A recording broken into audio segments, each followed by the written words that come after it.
aussi ça en nous le ñoo fait en nous le ñoo fait sous en nous ñoo fait tile o preuve ba yira k'a fɔ n'an ye fɛn fɛn kɛ kɛnɛ kɔnɔ yan a tɛ f'u kɔ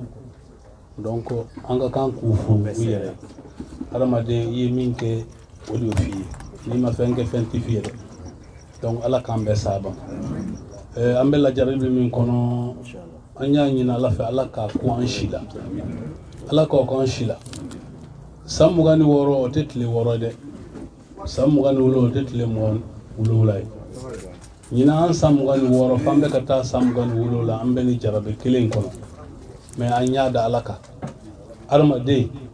ni ala ye min latigi ye ni y'a tɛnɛ ala ye ala de b'i wasa yɔrɔ cilen 95 ka na sisan maa caman n'i ye jama yɛrɛ tilayɔrɔ 10 i b'a sɔrɔ a 8 bɛ a 7 bɛɛ a bɛɛ bɛ dugukolo jukɔrɔ donc anw min ala y'a latigɛ ɲɛ an ka bɛn ni bi ta ye an kan ka barika da ala ye k'a wale ɲuman kɛ wajibi tɛ ala bolo bi k'an sɔrɔ yan donc n'an y'o faamu min bɛ ka kan na a ka kan ka ko an fɛ parce que adamaden ni ala y'i lajarabi yɔrɔ dɔ la a b'i lafiya yɔrɔ dɔ la donc ne bɛ min fɔ n ka kuma man ca k'an ka dunanw fo n bɛ tila ka micro di denmisɛnninw ma aw wele kun ye min ye a ka fɔ ye bɛɛ k'a faamu ala k'an bɛɛ sababa ala k'an sabati ala k'an ɲɛ ka d'an ma hakili bɛ nin ka sallallahu alaihi wa sallam c'est le programme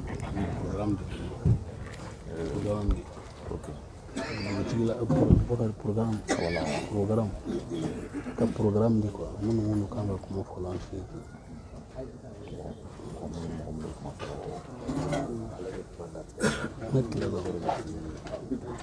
voilà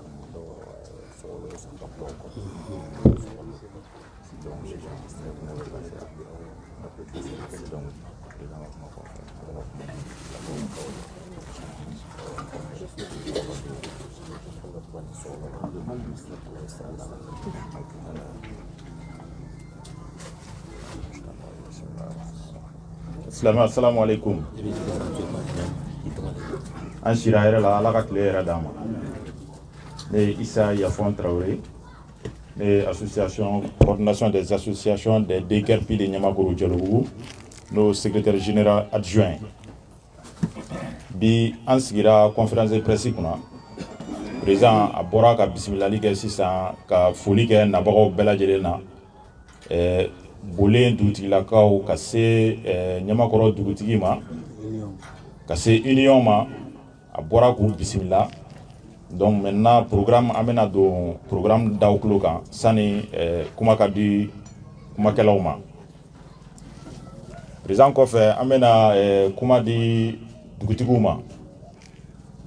u ka min b'u u fɛ u k'o fɔ an ka conférence de presse kɛnɛ kan o mana tɛmɛ kuma bɛ di union président ma an ka coordination a bɛ ani association ba min tigɛ bɛ ɲɔgɔn bolo n'o ye union UACDDD o président ale fana bɛ kɔrɔfɔ ta o kɔfɛ kuma bɛ segin ka na an yɛrɛ ka porte parole ma n'o ye Nanko Boubacar Samake ye donc a b'a da don historique la a b'a da don actualité min bɛ yen k'o ɲɛfɔ o ka se ka lase a se yɔrɔw la ala k'an bɛɛ sababa ma awa ok an bɛ kuma di dugutigiw ma.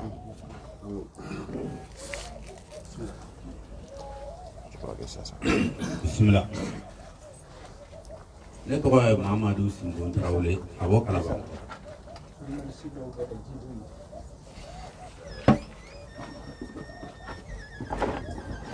Ni dugutigi denkɛ bɛ ɲɔgɔn fɛ. Ata. Telefɔntigiw b'a kɛ. Ata dugu ma. Dugutigiba y'an bila ka na. Ci sela a ma.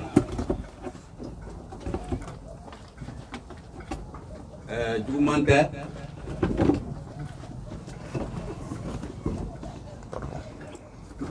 Aéroport ko kuma. N bɛna n da don a la dɔɔnin mɔgɔw k'a fa.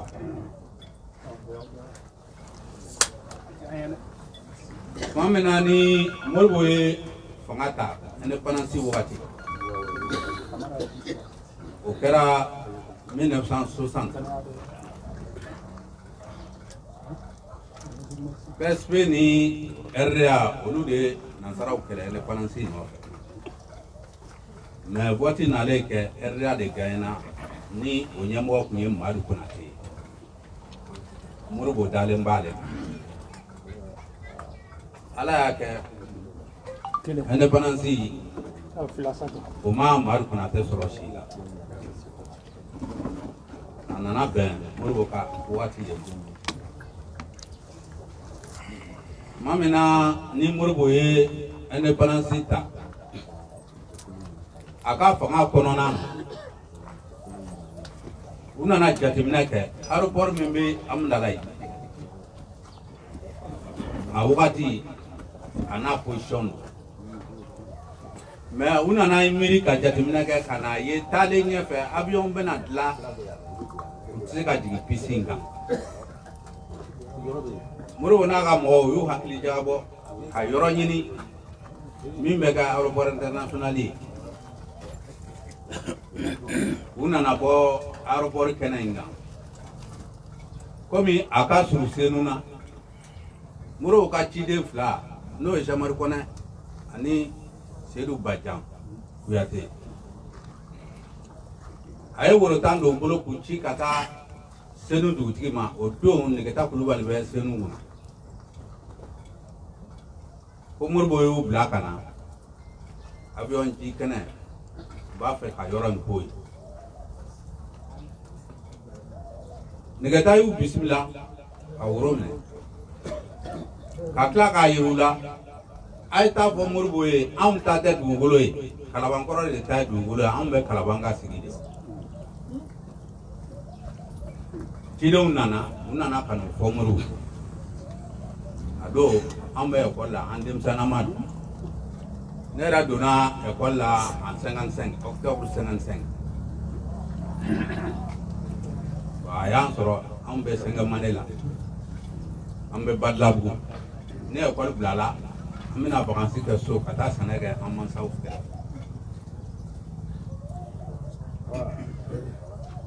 kofe ga joroba e ngule kana sigi murbu ka tidew nana ni kami ado anyero ka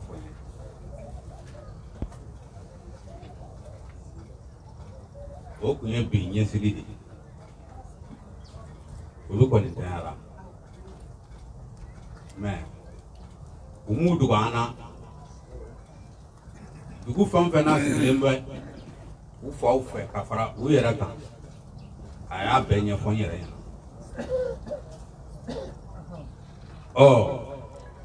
ni mankan nana don o aéroport kɔrɔ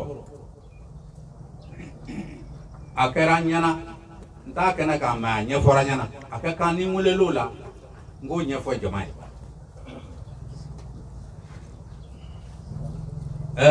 inɔn ka sama sera dugutigi ma dugutigi ye ne ni a denkɛ bila ka na ne yɛrɛ bɛ inɔn na anw nana don inɔn na an ka sugu cilen maa min na sugu cira tɔn in ko fɔra an ɲɛna an nana don tɔn in na samedi o samedi an bɛ taa réunion na fɔ jama yɛrɛ nana hakili sɔrɔ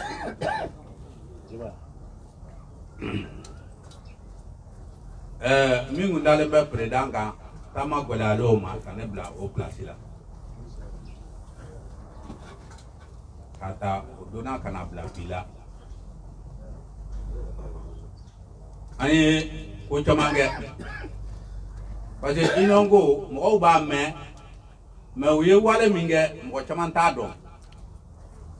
ne kɔni n'a ni sisan cɛ u ye mɔgɔ dama min ka dugukolo minɛ a la k'a d'a ma personnalité mɔgɔ kelen kelen ani ka minnu dɛmɛ u ka kiri la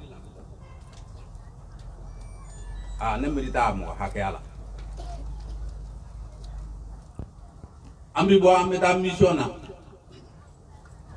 Yelimane mara la an bɛ siɲɛ 2 siɲɛ 3 bɔ yen o dugu dɔw ni ɲɔgɔn cɛ dugukolo ko kuma la union de bɛ kɛ sababu ye ka a bɛɛ nɔgɔya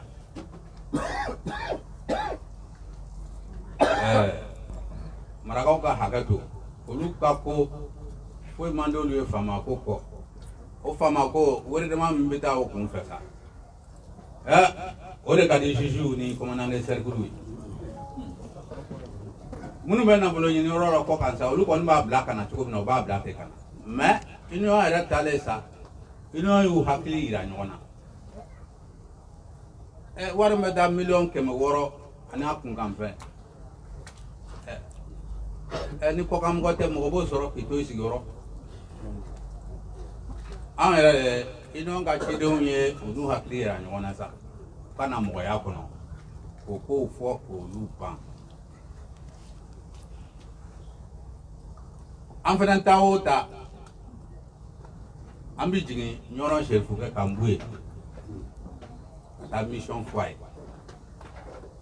ale yɛrɛ nana don union na parce que du dɔ b'a bolo misira ye a ko tɔn ye fɛn min ye silamɛ bɛɛ kan ka kɛ nin tɔn fɛ dɛsɛbaatɔ mɔgɔ min b'i fara ɲɔgɔn kan k'o dɛmɛ a kungo la silamɛya yɛrɛ ye min fɔ o y'o de ino nga ci ni ko kiba be fo ami kile banya me ana kunto yi kanda to ala doni mo ka ko do famya ino ngola ka nyini jamana de mfa ali bi ko ino magwan ino be jamana ka kele de la ni amara ba ba famu société civile teya ka teme ino ka mais politique mana do jorotiga ko la o nya soro mandi de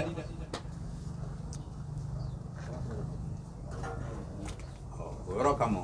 jama min nana ka jama fo ka jama barikada Moribo bɔlen ka cidenw bɔlen Senu Dɛgɛta Kulubali fɛ u nana ci jaabi fɔ Moribo kɔfɛ Moribo ye cidenw kelen donna bɛɛ ka woro 10 d'u ma ka taa Kalabankɔrɔ dugutigi fɛ o don an fakɔrɔba Kilako Tarawele ale de bɛ dugu ma a ye woro minɛ k'u bisimila a ma jaabi d'u ma dɛ a ko bi kunɲɔgɔn a bɛ na n'i y'a mɛn dugutigi i ni mɔgɔw de bɛ sigi la n bɛ kafo fara ɲɔgɔn kan aw ka hakilina an bɛ jɛ k'a yira ɲɔgɔn na o tuma n'aw seginna o yɔrɔ kɔfɛ an bɛnna min kan o bɛ fɔ aw ye ala y'a kɛ cidenw y'a kɛ ten dɔgɔkun dafalen n'u nana o y'a sɔrɔ na tila ko a ye sigiw fara ɲɔgɔn kan dugukolo ɲini cogo k'a lakali mɔgɔw ye u bɛɛ n'a kan a ka di Moribo n'a ka mɔgɔw ma avion hali n'olu ma don a kɔnɔ n'u denw na don u mɔdenw na don k'o yɛrɛ na don bon jamana ka ɲɛta a b'o de yira mais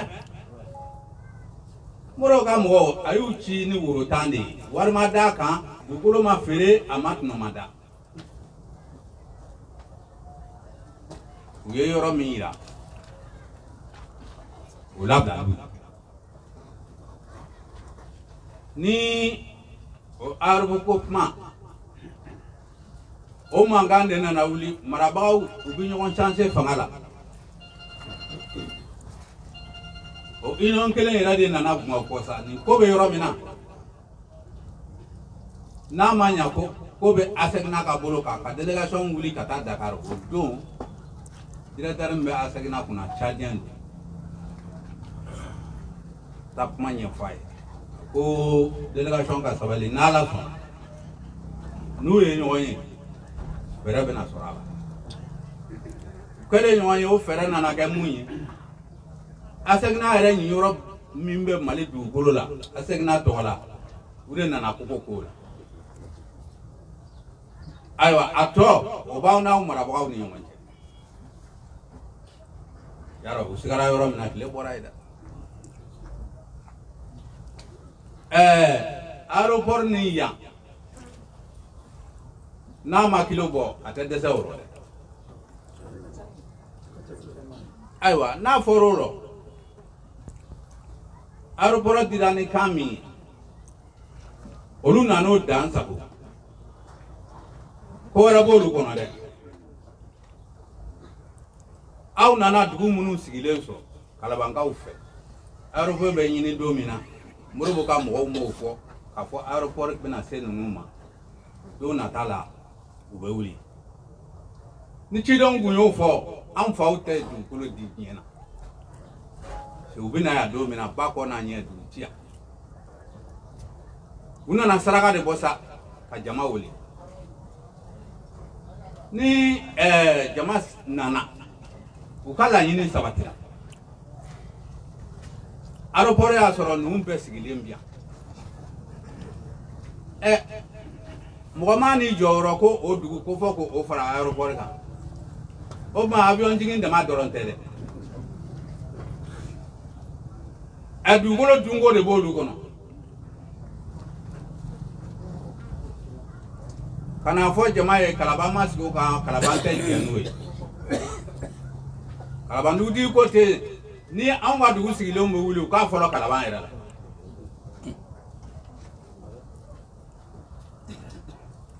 u bɔra minnu na u t'olu janfa fo ka taa saya s'u ma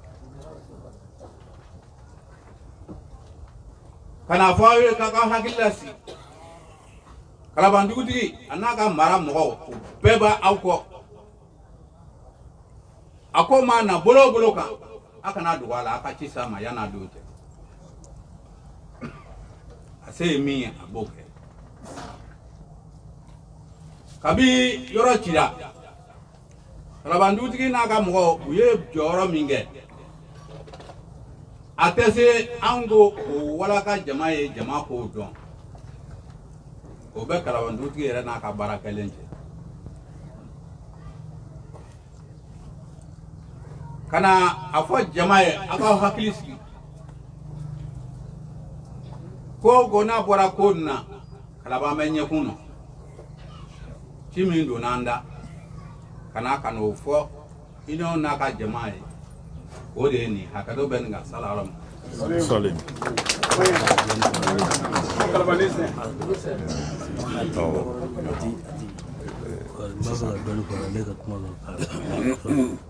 yɔrɔw cira a kɛ n'a fɛ ko mɔgɔw ɲɛna a ye sisan bɔ dugutigi bolo ka na dugutigi la dɔw la a bɛ sɔrɔ ka se a ka se ka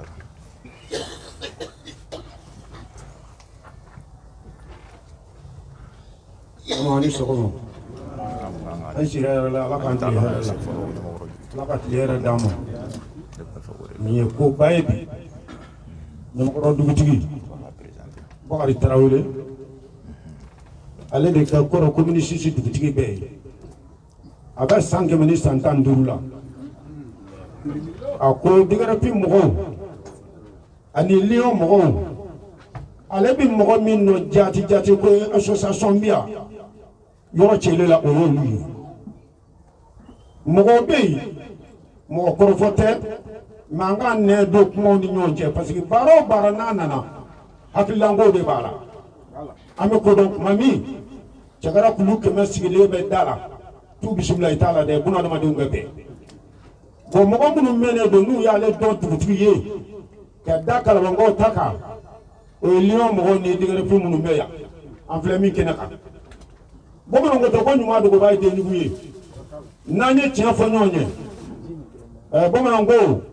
ko sogo ka fasa muru da ka go bunadamadenw n'a bɛ na ko caman b'a kɔnɔ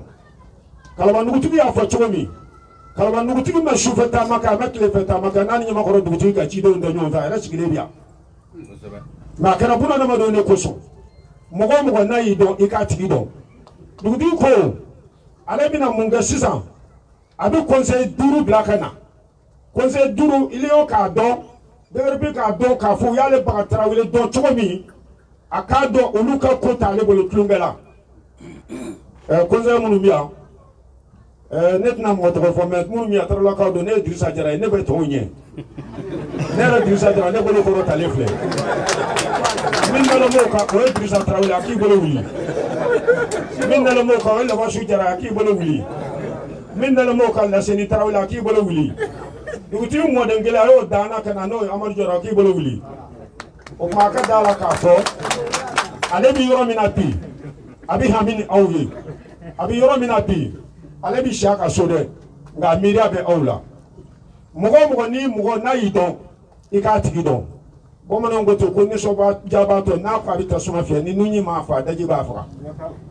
amba fo muna ala kala don ga ma kala ye on da indi parce que ala kala do chogodi na la fe na tigi fe mena ke joni ba fo ko ala ya la tigi ala ya de bo fe parce que ko nga ngalo da le bo la mine ibe furu nyini ni ngalo yi nga laba abi laba ni chen anga chen fo nyonye bene kera mugo ka sochi report jora ambe chokoro bala manyana ya na kila na sirado ka report bi wuli jamade alu wuli jamade nye ga jamata wuli aboro nye de amo kalamo o ma chokoro ba ko ka fanye abe siraminga ashufetama atlefetama ale ba demana fona ya soro na de ka fabela tala de woni dungo dugutigi kuma na demi dugudo ne ba salo mani dugutigi yara kungolo ya dima ko ale de kungolo ba dimi ma fa aka faranyo ga aka dugo ke pour que buna de ma de tonyo ne munu me u ka se ku ka yoro soro ku de duma se ambe police fe polimina ni mogo ni tara shufe bo de kele fo ni tara kele fe bo de kele fo formatia no ni do na kamika sabaga na ka dimi senya amba fo ka wala nyimando da site no na tara dami gongo ni dati yela nye o sumalo ka ci de mo ni fi na kara chugo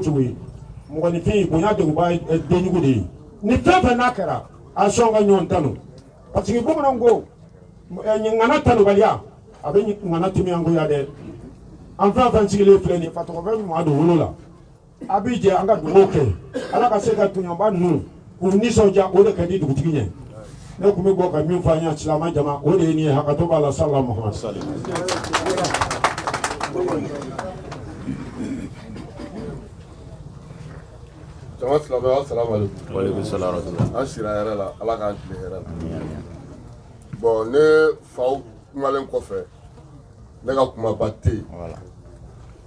Nka diɲɛlatigɛ ton gulonnen do bɔrɔ la bɔrɔ yɛrɛ fana gulonnen do fɛn dɔ la. Dugutigi denkɛ n'o ye Abilaye Tarawele a ko k'a fɔ ye aw bɛɛ ye donso ye mais donso bɛ yen kutigɛ donso fana bɛ yen donc aw de y'ale ka kutigɛ donso ye ko n'i y'a ye a ma kɛnɛ sɔrɔ ko wɛrɛ bɛ yen élément wɛrɛ bɛ yen nin ko kun kan bi a y'a fɔ dugutigi ka conseiller Dirisa Tarawele ɲɛna sɔgɔmada la o sigilen bɛ yan o de y'a kɛ a ma kɛnɛ sɔrɔ donc a bɛɛ ye nin ko kelen ye pour que an bɛ se ka bɔ a ko kɔnɔ cogo min na donc o bɔlen kɔfɛ k'a yira jama la bɔlen dugutigi ani ɲamakɔrɔ dugutigi ko kana fɔ Mali marabagaw ye olu tɛ ala ye u t'a kira ye nka nin yɔrɔ in dugukolo ko n'olu ka sigibagaw ye olu ka hakɛ mɔgɔ mɔgɔ n'i y'i nin d'a kan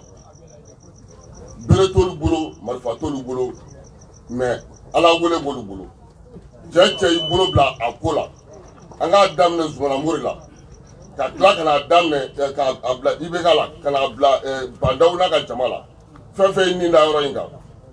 olu ma marifa ci u la dɛ nka u ye ala wele k'u ŋaniya k'a jira ala la u bɛɛ taara sira min fɛ bɛɛ y'a ye donc o b'a dakɔrɔ la ko k'a f'u ye olu tɛ siran u tɛ jɔrɔ ka ala t'u sanfɛ u tɛ siran u tɛ jɔrɔ ka ala t'u sanfɛ donc a y'olu dɔn cogo min na a diyar'u ye a bɛnn'u ma donc nin ko in ala ka a labanko ɲuman ala k'a di an na aw ma ala k'a jigitigiw di an na aw ma mɔgɔ minnu tɔgɔna ala k'u ka hakɛ d'u ma minnu yɛrɛ taara ko kɔnɔ ala k'e yafa u ma an y'an sigi a kɛnɛ ka hɛrɛ la cogo min na ala k'an wuli ka bɔ a kɛnɛ ka hɛrɛ la o cogo la ala ko k'a ala y'a bonya kama an kuntigi Mahamadu kanu kama kisi ni nɛɛma b'a ye sallallahu alaihi wa sallam.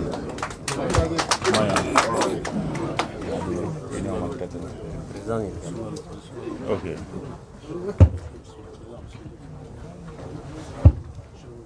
أعوذ بالله من الشيطان الرجيم أعوذ بالله من الشيطان الرجيم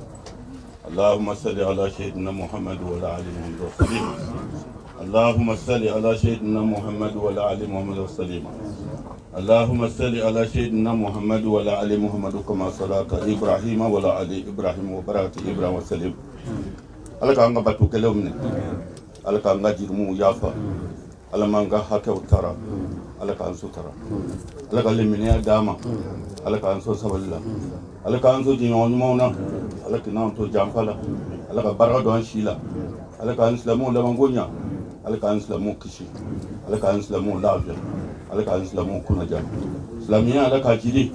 silamɛya ala k'a kɔrɔta silamɛya ala k'a barika kafiriya ala k'a naasi an bɛ min ɲini famada fɛ n'o jinɛ ya rabbi ala ka nɔgɔ silamɛ bɛɛ lajɛlen ala ka hinɛ an ka forow la o y'an ko kiti min ala ka nɔgɔya an bɛɛ lajɛlen ta jɛmin ala ka nɔgɔya ala m'an janfa ko ɲɛna ala k'anw malo diɲɛ na ala k'anw malo lakira n'an sera bato kɛko ɲuman ala k'a minɛ n'a yɛrɛ ma se a kɛko ɲuman na jɔnni fili dema ala k'a kɛko ɲuman nɔgɔya ye k'a kɛko ɲuman baraji d'an ma ala ka jamana basigi ala k'a basigi hɛrɛ la ala k'an dubi silamɛya kan k'an fa tun lemɛn'a ye kiramadɔnya kosɔn ilu na roma kosɔn sɔlɔ ale muhammad bi ne bɛ wuli ka bi kuma fɔ dugutigiw ye ne fariya bi ja an ye tɔn sigi don min ala de y'an bila ka taa tɔn kalifa dugutigiw la n y'o yɔrɔ bi ye bi an nɔ tɛ dɛ dugu an ka tɔn kalifa dugutigiw la an ye woro 10 san mɔgɔ la ka o ye farafinna kɔrɔlen ka taa an yɛrɛ kalifa dugutigiw la an ye ko dɔ le ye dugutigiw dɔgɔyalen don ni dugutigiw dɔgɔyara duguden tɛ yen ala le na ni hakili da anw ma an y'a daminɛ kalaba la ka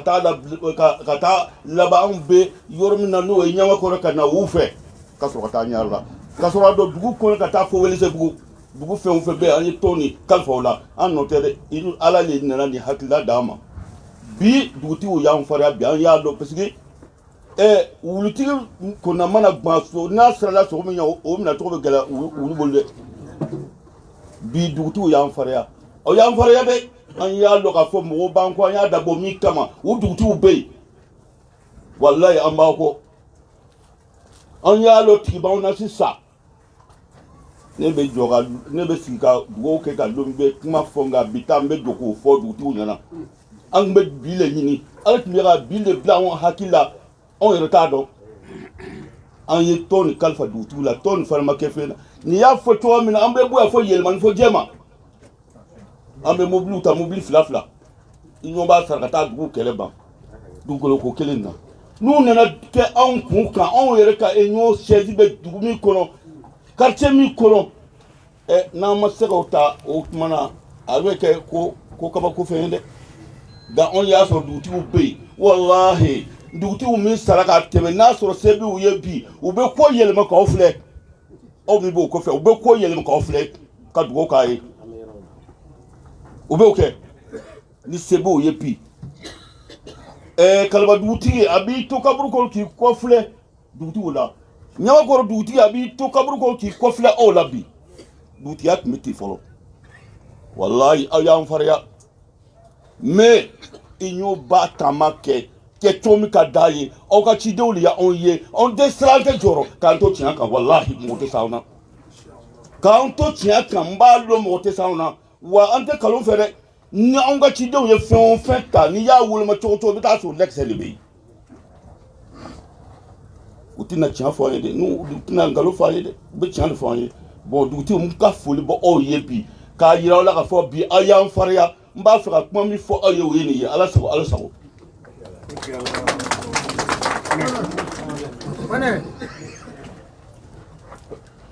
Alors, assalamu alaikum. Ni tun ye dugutigiw ye u ka foli ye ani kan ka min fɔ o la sisan an bɛna kuma sigi Amadu Sise ma n'o ye Ɲamakɔrɔ DGRIP yɛrɛ ka président ye donc min b'a fɛ ka da kuma ninnu kan k'o fara o kan ala k'a bɛɛ sababu ma. Alhamdulillah rabbil alamin alhamdulillah rabbil alamin min bɛ fɔ dɔrɔn toujours ka dugutigiw fo k'u barika dɔn k'u wale ɲuman dɔn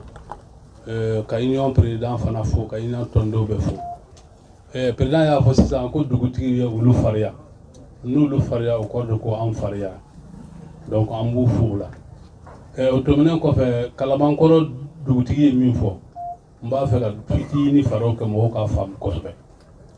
a y'a fɔ sisan ko Modibo ye woro 10 de tigɛ ka taa di Kalabankɔrɔ ko ka aéroport d'u ma ko ka aéroport d'u ma aéroport min d'u ma Modibo ye hectare 750 Modibo y'o dɔ ɲini 750 hectares o dossier b'an bolo o dilen kɔfɛ Musa Tarawele nana Musa Tarawele tora o bolo kelen de ka aéroport tankama fara kan ducilew nalen ne b'a fɔ tali ducilaw nalen mun b'a fɔ k'olu de démocratie k'olu kalannen don olu nalen olu de nana nin bɛɛ burujɛ hectare 700 ani 50 olu y'a kɛ hectare 8,000 ani 700 ani 20 k'a bɔ 700 ani 50 la k'a kɛ 8,000 ani 700 ani 20 a y'a faamu kosɛbɛ dɛ o kɛra 1995 Alpha tile la a kɛra min kama an y'a sɛgɛsɛgɛ Ala y'a maseriya a kisɛ bɛɛ b'an bolo kalabanciya fi janfa namara ni kalo ni soni a kɛra o de kama 99 ni kɛra 95 99 san naani kɔfɛ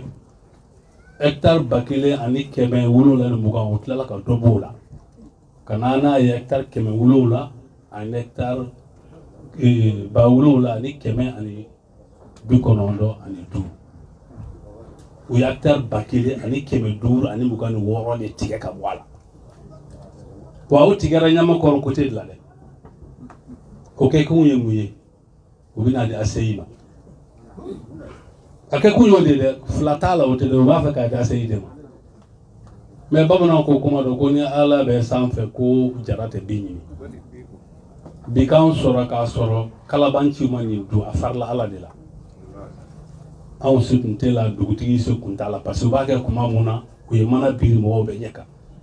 parce que n'a fɔra aéroport ka ban dɔrɔn bɛɛ b'a faamu k'a fɔ mɔgɔ tɛ aéroport tɛ mɔgɔ sigiyɔrɔ ye ni aéroport don mɔgɔ sigiyɔrɔ tɛ dugutigi y'a fɔ sisan ko union de délégation bila ka taa Sénégal u ye yɔrɔ ci ka décret bɔ a la u m'a publier hali journal officiel la maa si m'a dɔn union de délégation bila ka taa Dakar ASECNA la ASECNA de papier ninnu d'a ma k'a fɔ ko jamana ye min kɛ k'o de ye ka tila ka ASECNA yɛrɛ aéroport dan k'o d'a ma 750 hectares ani Modibo ye min ɲini a bɛɛ kelen hectare kelen t'u cɛ ka tila k'a fɔ Aïta anw bɛna kogo kori ASECNA la ni an ka yɔrɔ min ni kogo kori la a tɔ an da t'a la n'aw n'a ka faama y'a kɛ cogo min o don anw sen t'a la an bolo t'a la an m'a fɔ ASECNA don ASECNA tɛ o de ye aéroport yɔrɔ min kogo filɛ min na ASECNA da ye nin de wa diɲɛ bɛɛ aéroport ye o de ye hectare 700 ani 50 hali États-Unis aéroport y'o de mais Mali hectare kɛra 8,000 de quoi donc aw yɛrɛ bɛ ko faamu min b'o la Ala nani to la kuma min na yɔrɔ ci la 95 an ye association créée association saba de tun bɛ yan ka kɛlɛ daminɛ o kɛlɛ kɔnɔ an nana ye n'an taara farafarali an tɛ fanga sɔrɔ association nana fara ɲɔgɔn kan k'a kɛ coordination des associations de déguerpis de Ɲamakɔrɔ Jalobugu an y'o kɛlɛ depuis 95 fo bi coordination bɛ yan wa 95 kana bi an bɛ seli fana seli an bɛ lasari seli an bɛ fitiri seli an bɛ safu seli Ala y'a masere mɔgɔw bɛ yan min y'a masere tile kelen an ma yan bila nɛnɛ tɛ samiyɛ tɛ tilema tɛ foyi ma Mali yan na toujours an bɛ ka kɛlɛ an bɛ ka yɔrɔ ɲini yanni yɔrɔ ka ci 95 an ye rencontre laban min kɛ domaine na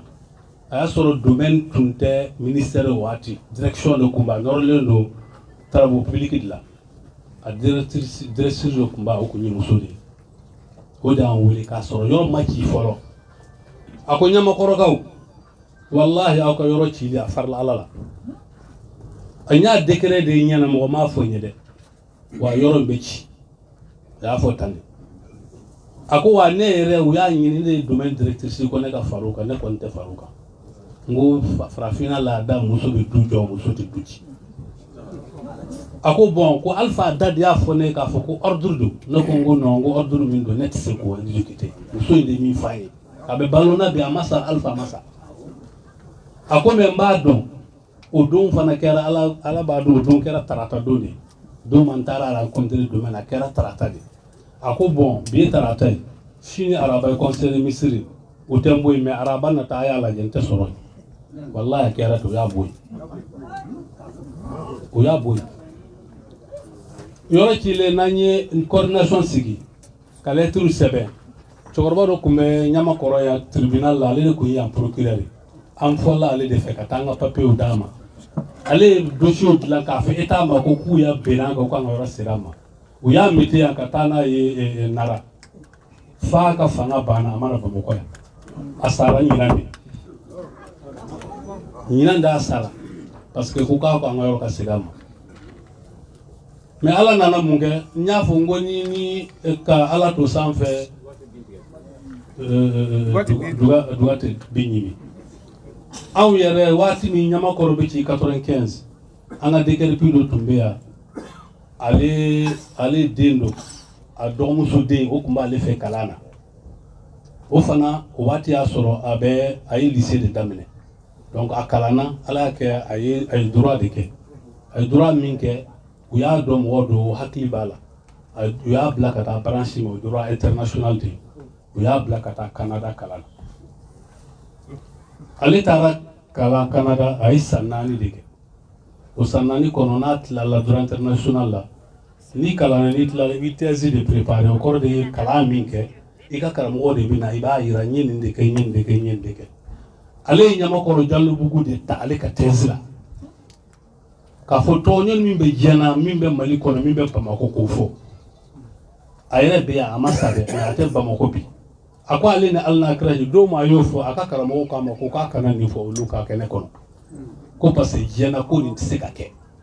ko ka mɔgɔw ka du ci du 4,000 ani 700 ani 12 k'o ci ko aéroport ko yalo kan ka kɛ diɲɛ kɔnɔ a ko wallahi k'o kɛra ko tiɲɛ tɛ ko n'a bɛ thèse wɛrɛ ɲini a k'o ta a ka nin to yen a ko k'a t'a to yen ko ale y'a ka mémoire préparé nin de kan wala ale b'a ka mémoire thèse wala préparé de o ko bon n'o don olu kɔni b'a lamɛn mais ni min bɔra a la a yɛrɛ kunkolo a ko k'a jɛna n'a ye a y'a ɲini fɔ fana ko ni banna k'u ka mission wuli kana Bamakɔ yan ko n'a sɔrɔ min don ni tiɲɛ don ko bɛ bɔ a kalama u y'a kɛ ten a y'a ka mémoire préparé k'a ban o kɔfɛ u ye délégation wuli kana Bamakɔ yan o n'an ka kɛnɛ kɔnɔ yan a y'a sɔrɔ Hamidu Jabate ale kun ye ministère de la justice o taara Jabate fɛ Jabate ko tiɲɛ tɛ ko yan yɛrɛ mɔgɔ ma deli ka sigi o ko bon k'u b'a fɛ kana yɔrɔ lajɛ o nana yɔrɔ lajɛ o cɛkɔrɔba sera Ala ka hinɛ o cɛkɔrɔba dɔ de jara kun b'o la o don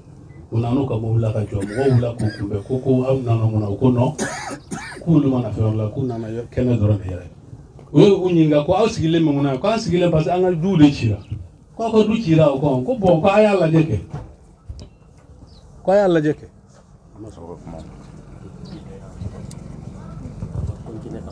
allo k'u ka du de cira k'u ka du de cira k'aw ka du cira ko mun preuve m'an bolo mun ka du cira an ko preuve m'an bolo soubassement yira yɔrɔ cira ka soubassement min ta halisa o bɛ kɛnɛ kɔnɔ o bɛ yen ka tila ka kɔlɔnw yira u datugulen o yɔrɔ bɛ yen ka tila k'an ka mangoro sun yira k'a fɔ ko yanni olu fɛ Amérique mangoro bɛ falen a yɛrɛ ma ko mɔgɔ de b'a turu o ko tiɲɛ don mais o ma dan o ma dɛ u yaala ka kɛnɛ bɛ yaala ka tila ko k'u y'a fa olu taalen kɔfɛ de olu y'a fɔ Alpha ye ko n'a magara kɛnɛ ka fɔ ka taa bɔ fanga na min b'a la a t'a minɛ mɔgɔ ye o de ye Alpha ta ka kɛnɛ to a ma taa a ka d'a ye dɛ Alpha yɛrɛ da y'a fɔ k'ale nimisira ko kelen min na a ka fanga kɔnɔ k'o ye Ɲamakɔrɔ Jalobugu ye a y'a fɔ mɔgɔw y'a ma 1999 a ka discours à la nation na a ko je me suis rendu compte que la zone aéroportuaire de Ɲamakɔrɔ a été déguerpie sur des bases obscures a y'a fɔ tan de ko ale bɔra a kalama k'a fɔ ko Ɲamakɔrɔ Jalobugu cira kalon ni namara de kan Alpha de y'a fɔ ko mais ko n'Ala sɔnna k'ale yɛrɛ bɛ ni problème ta n'a bolo ye o de kama 2000 u ye yɔrɔ ɲini Kati bolo ka Ɲamakɔrɔ kura ni mɔgɔw sigi yan o Ɲamakɔrɔ kura ni mɔgɔw fana aw k'a lajɛ Ɲamakɔrɔ ka joli bɛ yen u k'u ye maa 1000 maa 5 de sigi o maa 1000 maa 5 DKRP mɔgɔ 200 t'a la 200 t'a la u ye papier di dɔw ma hali sisan papier b'u bolo du ma yir'u la u y'a bɛɛ namara k'a kɛ yurukuruku olu mɔgɔ kelenw de ka du bɛ yen hali sisan an bɛ dɔn a ka terrain 4 yɔrɔ de y'a kɛ étage a bɛ yen Ni mo kele do ka kele kono no be. Ah. O fanga. Donc ala y'a yira an na sur tous les plans k'a fɔ u ye min fɔ kalon don namara an ma sigi dɛ anw yɛrɛ y'a ɲini ala fɛ ala y'an dɛmɛ hali sisan kɛnɛ filɛ donc an tor'o la ala nana kɛ IBK nana fanga na IBK nalen fanga na b'u ye de y'a fɔ diɲɛ bɛɛ y'a mɛn k'a fɔ ko k'an ka voter IBK ye o kɛra o ma kɛ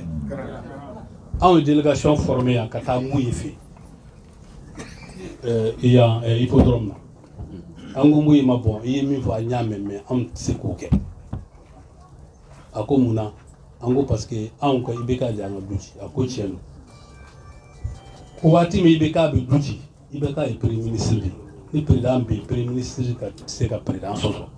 mais ne kɔni b'a ɲini a fɛ an ka fara ɲɔgɔn kan an ka dɛmɛ n'ala kɛ n'a passer ne yɛrɛ bɛ na o dɛmɛ o yɔrɔ ka d'aw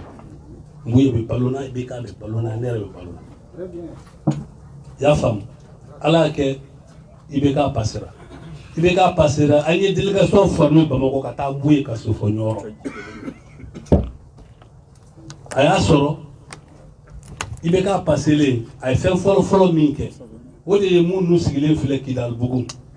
suraka ninnu a ye yɔrɔ suma ye k'a d'olu ma olu k'u sigi parce que olu ye kɛlɛ kɛ Nord la o nana n'u ye k'u bɛ n'u sigi anw y'o ye dɔrɔn an ko bɔn sisan kɔni an ye sira sɔrɔ an bɔra an taara Mbuye fɛ an ko bɔn Mbuye an nana an y'an ka document di ma ka kɔrɔ an ko IBK ani Alpha y'an ka yɔrɔ ci o tilala ka yɔrɔ di mɔgɔ wɛrɛ ma tun min tɛ anw y'u sigilen filɛ a ko k'o kɛra an k'o kɛra a ko bɔn k'a bɛ ɲininkali ko la anw yɛrɛ ɲɛna a y'a ka petini wele o de y'a denkɛ fɔlɔ mɔgɔ la Umaru ka IBK wele o kɛra anw yɛrɛ ɲɛna k'an to yɔrɔ a ko bɔn sakɔrɔ k'an ka taa a y'a labila ko ni ala sɔnna ko ale bɛ mɔgɔ ci IBK ma an ka problème an nana yan semaine fila mun ye denkɛ ye ne wele téléphone na ko an ka taa ko fɛ yen an ye délégation formée ka taa a k'a ma ko bɔn ko surɔ ko ne bɔra n fa fɛ IBK fɛ yen n fa de ye n ci n taara aw ka ci lase a ko n'ala sɔnna aw ka ko bɛ ɲɛnabɔ a y'o fɔ ten an tor'o la u nana ka n'an wele Kuluba an ye délégation formée o délégation Bakari b'a la Jakite b'a la an bɛɛ b'a la an taara IBK yɛrɛ ka chef de cabinet d'année soit n'o ye Mbu Ture an ye problème bɔ k'a fɔ a ko tiɲɛ don a ko IBK yɛrɛ ko trop c'est trop o y'a sɔrɔ an bɛ san 23 san 24 na ko c'est trop ko san 24 san 20 tɛ se ka mɔgɔ ka so ci ko ka mɔgɔ ka se d'u ma Mbu Ture y'a fɔ a fana bɛ balo na bi ni kalon don a bɛ se ka wele donc an tor'o la u ye siraw tracé ka ni ministre bolo don ɲɔgɔn bolo RLF b'o la fo ka taa se bɔ Adama Sangare kan donc Adama da de y'a fɔ an ye k'a fɔ k'ale bɛ se k'an dɛmɛ k'an ka papier dilan mais ale tɛ se k'a kɛ f'a ka ministre ka ordre d'a ma anw de ye lettre sɛbɛn k'a ci ministre ma a y'a sɔrɔ Mbu y'an ci ministre kelen ma ministre ka tila ka lettre sɛbɛn k'a di Adama ma o kɛra dɔrɔn Adama nana kɛnɛ ni ka morcelé dɔrɔn ka si k'i k'a kan k'a di mɔgɔ ma donc ka yɔrɔ bɛɛ fɛ anw yɛrɛ an ye min sɔrɔ a la dɔɔnin o fana an y'o sɔrɔ kɛlɛ de la parce que bɛɛ bɔra kalama an bɛ kɛlɛ min kɛ yan gaziw filila mɔgɔw ka dulokiw jenina mɔgɔw jogina fɛn bɛɛ jogina pour que an k'o sɔrɔ o sɔrɔlen kɔfɛ an y'o jɔ o jɔlen kɔfɛ fana ninnu fana bandaw fana ka mɔgɔw nana sɔgɔmada joona fɛ dɔrɔn ka sɔrɔ ka don fana k'o fana bɛɛ ci k'a sɔrɔ kuma ɲɔgɔnya b'an ni ɲɔgɔn cɛ dɛ IBK taalen domaine secrétaire général min tun bɛ ale tun bɛ ministre nɔ na ale ye lettre caman lettre bi yan k'an ka taa an taara union mɔgɔ bɛ yen anw bɛ yen administration territoriale bɛ yen domaine bɛ yen urbanisme bɛ yen ASECNA bɛ yen aéroport bɛ yen transport bɛ yen commune 6 bɛ yen district bɛ yen nin bɛɛ dafalen bɛ yen a ko bɔn ne y'a wele kumakan kelen pewu ɲamakɔrɔkaw ka situation an k'a lajɛ n'a bɛ bolo min kan an bɛ se k'a dilan an k'a dilan ten a ko bɔn aw min bɛ état représenté aw min ye faamaw ye min bɛ jamana représenté mɔgɔ b'aw cɛla yan min ɲamakɔrɔ dossier bɛ mɔgɔ min bolo n'u bɛ se ka a yira n na mɔgɔ kelen ma sɔrɔ jamana bɛɛ kɔnɔ maa si ma sɔrɔ ɲamakɔrɔ ko problème bɛ mɔgɔ min dossier mɔgɔ min bolo a ma sɔrɔ min tun bɛ administration territoriale la parce que o waati ɲamakɔrɔ kura ni administration territoriale de y'a di ale ko k'ale ko ni dossier t'a bolo mais dossier kɔni bɛ yen puisque a ma dossier bɛ yen ni dossier b'o ɲini ka na a ko non ko mun ye yɔrɔ di ko a tɔgɔ Umaru Konate ale fatura kabini a fatura a ka bureau datugulen don fo bi mɔgɔ ma don a kɔnɔ a y'a fɔ an bɛ sigilen ɲɛ ministre sigilen ɲɛ aw b'o faamu cogo di n ko tuma mɔgɔ ma don a kɔnɔ mun na ko k'anw yɛrɛ b'a dɔn ko Mali tɛ wa bɛɛ siranna ni min mana don kana sa a y'o de fɔ donc an n'u wulila min kan ministre ko ko bon sisan komi minnu ka kan ka sira yira ale la k'ale ɲɛ yɛlɛ mɔgɔ si tɛ yen min bɛ se ka fɛn fɔ ale ɲɛna o don masa kɔnɛ ale kelen ni papier bɔ kabini aéroport ci fo ka na bi ka dossier bɛɛ bɛ ka fɔ a fɔlen a tɛ a mɔgɔ bolo a bɛ anw union bolo ka tila k'a fɔ ministre yɛrɛ k'ale masa yɛrɛ malora a saamɛna ko ni jamana wɛrɛ mɔgɔ tun bɛ yan est ce que olu tɛ malo wa k'a fɔ ni jamana baden kɔnɔ ko papier san 100 tɛ san 50 tɛ fo san 20 papier état ka papier ko tɛ sɔrɔ mɔgɔ si bolo ko tɛ maliya ko ye de ministre ko vraiment ko k'a ye min fɔ k'a ye tiɲɛ mais n'an wulila min ka ministre ko sisan mɔgɔ nana yan n'i da bɛ dugukolo ko la Mali kɔnɔ a bɛ représentant bɛ yan bɛɛ ka t'i ka yɔrɔ f'u ye n'i ye papier fɛn fɛn sɔrɔ a la min bɛ ɲamakɔrɔ ka ye i ka na n'a ye siɲɛ wɛrɛ o bɛ an bɛ sigi boloda min ka kan ka kɛ o kɛ o kɛra le 1er novembre 2020 ala Musa don 1er novembre 2020 an wulila kan an sigilen bɛ yanni k'an wele le 14 janvier 2020 ala Musa don nana yɔrɔ ci depuis fajiri k'a sɔrɔ maa si t'a kalama wallahi o ne wele k'an to denkundi yɔrɔ de ko yɔrɔ bɛ ka ci bon aw b'o faamu cogo di komi tile ka na kuma tɔ bɛ yen n bɛ kuma di n ka porte-parole ma Kalabankɔrɔ dugutigi ye min fɔ aéroport ko nana sira min na a y'o walawala yan yɛrɛ zone yɛrɛ nana fɛn kan n y'a fɔ k'o fɔ k'o da ale ta kan pour que faama ka se sɔrɔ a la ala k'a bɛɛ sababa ma ala k'an sago ka ɲɛ a ye hakɛ to Cissé da sera mɔgɔ dɔ ma sisan o de tun bɛ ka union ka kɛlɛ bɛɛ bloqué Umaru Konate a ma bɛn dɛ anw kun mana dossier fɛn o fɛn ci lettre fɛn o fɛn ci Kafuna ma Umaru b'a minɛ k'i sen d'a kan an bɛ fɛn fɔ faamaw sɔn bɛ faamaw maga duguma mɔgɔw de y'a tiɲɛlikɛbaaw ye anw mana lettre fɛn o fɛn ci n'a taara ma n'a y'a sɔrɔ a b'a sen d'a kan anw ka taamakɛlaw mana taa o b'a fɔ a b'a fɔ a bɛ ministre ka bureau kɔni a tɛ ka baara k'a la ne yɛrɛ u nana o kuma ne yɛrɛ da la ko ne kɔrɔkɛ don ne dalen b'a kɔ kan o ma kɛ walayi o don falajɛ dugutigi ne dimi kojugu falajɛ dugutigi la n'a sigi ne kɔrɔ ko Sunkalo bɛɛ b'a dɔn ka fɔ nin nɔ tɛ nin ye kina dimi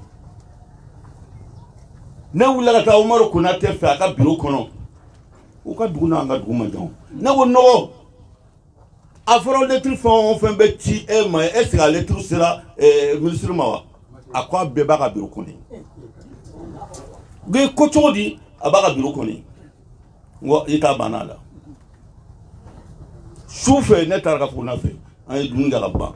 ne ko n ko Karimasina n ko kɔrɔ e bɛ ɲini k'an se ko ma dɛ ko cogo di tan n ko tɔnba nin mana lettre fɛn o fɛn ci e ma e b'o minɛ k'o bila bureau kɔnɔ i t'anw jaabi la a ko jɔnni ko ten ko jɔnni ko ten ko Umaru Konate aw ka délégation wuli juma don ne bɛ mɔgɔw de suwa wula juma jigilen ko nka aw bɛ taa 10 heures o don a kɛra komi nka juma sama ka n'a don parce que tiɲɛ bɛ bolo anw taara juma don 10 heures waati la anw sigira ninnu bɛɛ bɛ yen masa bɛ yen fɛn bɛ yen o ko président kuma b'i bolo ne ko ay bita kuma tɛ ne bolo dɛ président tɛ bita la parce que ni ne balima ye ne mana na kuma tɛ kuma ta ba konda bɛ ba kona konta o ye boso ye cɛkɔrɔba don a ka kɔdɔtɔ maa bɛɛ ye ne ko ba konda kuma b'i bolo a ko kafuguna ko e yɛrɛ de ye kafuguna ye wa a ko ne de kafuguna ko i yɛrɛ de ye kafuguna ye wa a ko oui anw bɛ min lo kun kafuguna hali mɔgɔ min t'a ye i b'a kɛ wali lo e yɛrɛ lo wa a ko ne ko mais ko nin b'a fɛ mun don a ko non a bɛ bala ne la anw ka tɔnba nin n'anw mana lettre fɛn o fɛn ci e ma e b'o minɛ k'o da anw mana min ci ma e b'o minɛ k'a da e tɛ sɛgɛ fili an na a ko a bon ko jɔnni ko ten ne ko Umaru Konate ko a sigilen filɛ ne ko Umaru Konate a y'a fɔ n ye a y'a fɔ n ka taamakɛlaw ye a sigilen filɛ a ko Umaru e ye lettre ci ne ma e ye lettre di ne ma bon taa ta ka na a bɛ bureau ko yɔrɔ min taa o ta ka na a sigilen bɛ sɛbɛnni na ta a kun birilen bɛ ta a ko Umaru wuli kɛ a ma wuli a ko i y'o mɔgɔw n ye nin faamu ni nin nkalon dara ne la anw dama bɛ na nin ɲɛbɔ ni ɲɔgɔn cɛ kuma bɛ aw fɛ aw k'o ɲɛfɔ décision dilanna ka d'an ma o don de an bɛ ka baara kɛ min na anw bɔra juma dugu jɛra sibiri dumasi dɛnɛsu ka dugu ye yali dugu ka jɛ dɛnɛ na kirisi o ma bugɔ ka bin u y'a cɛ ka taa n'a ye Luxembourg la a fatura mun de bɛ fɔ i ɲɔgɔn ma tugun ko i ɲɔgɔn mɔgɔw taara cɛ bon walayi u bɛ ka fɔ fan bɛɛ ko an taara cɛ bon cɛ y'a yɛrɛ bon wa anw y'a bon e ni ye nkalon da faama na u nkalon nana gbɛ ka jɔ e la e min y'a fɔ ne min ye ne ko Karama Sinɛ de y'a fɔ a sigilen filɛ a ko an bɛna bɔ aw ni ɲɔgɔn cɛ bi ye ntɛnɛn ye baara min bɛna daminɛ min bɛna kɛ min bɛna fɔ jɔn b'o dɔn o kɔnɔgba kirisi la bi n'a taara Luxembourg la n'a tora yen ni aw nana o duuru fan bɛɛ administration ko ne mana taa yɔrɔ ko ha bɛ mɔgɔw bon mɔgɔw m'u yɛrɛ bɔ fɔ anw ye mɔgɔw bon Ala de bɛ mɔgɔw bon la o de kosɔn ta sɔrɔ u cɛ kelen dɛ yɔrɔ 9 de b'a bolo Ɲamakɔrɔ kuran na du 9 e bɛ nin bɛ ɲini ale san tɛ yan a bɛ mun ye san fantanw min tɔɲɔna e y'u ka hakɛ ta i bɛ mun fɔ Ala ye sisan n'i ye du 100 jɔ i bɛ si kelen de kɔnɔ dɛ wa i bɛ si kelen min kɔnɔ so kelen de bɛ sunɔgɔ kan minɛ wa mɔgɔ bɛ na si a kɔ a t'i tɔgɔ dɔn adamaden ka kan o na taa la sa Ala sago sago kosɔn ne bɛ ka nin ka kuma sɛbɛntiya fɛn bɛ la i ɲɔ kan nkalon bɛ la i ɲɔ kan k'an b'a la bolo dɛ Ala sago sago dugutigiw a ye dugawu k'an ye.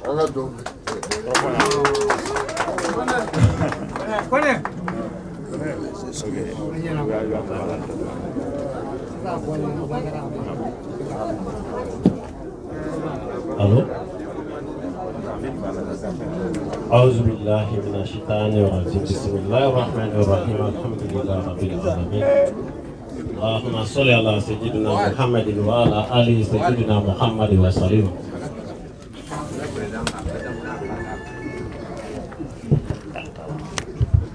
البركة الله الحمد لله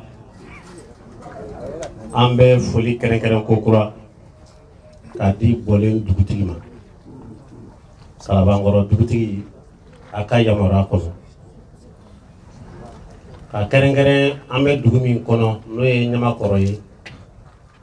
Ɲamakɔrɔ dugutigi Bakari Tarawele a ka yamaruya kɔnɔ Union des associations de coordination d'associations pour le développement et la défense des droits des démunis UACDDD président bɛ Sunkalo Kone a ka yamaruya kɔnɔ la coordination des déguerpis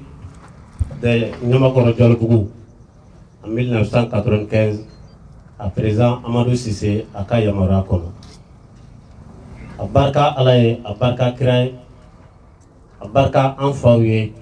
a barika an baw ye a barika diɲɛ mɔgɔ ɲuman minnu bɛ kan k'an dɛmɛ tiɲɛ sira kan a barika o fana ye aw ka yamaruya kɔnɔna na baba journaliste minnu sɔnna ka tugu tiɲɛ kɔ depuis kunungo f'an filɛ yɔrɔ min na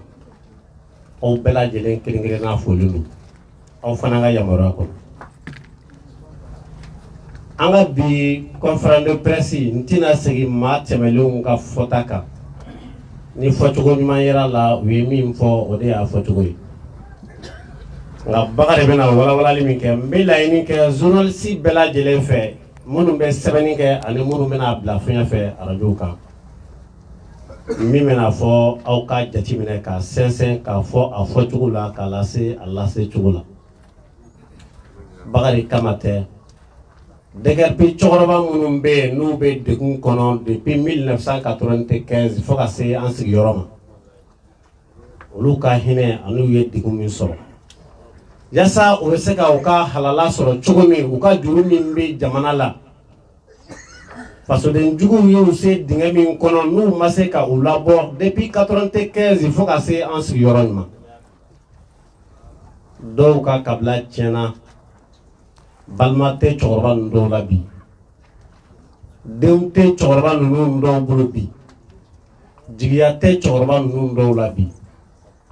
ka da Ɲamakɔrɔ Jalobugu cili kan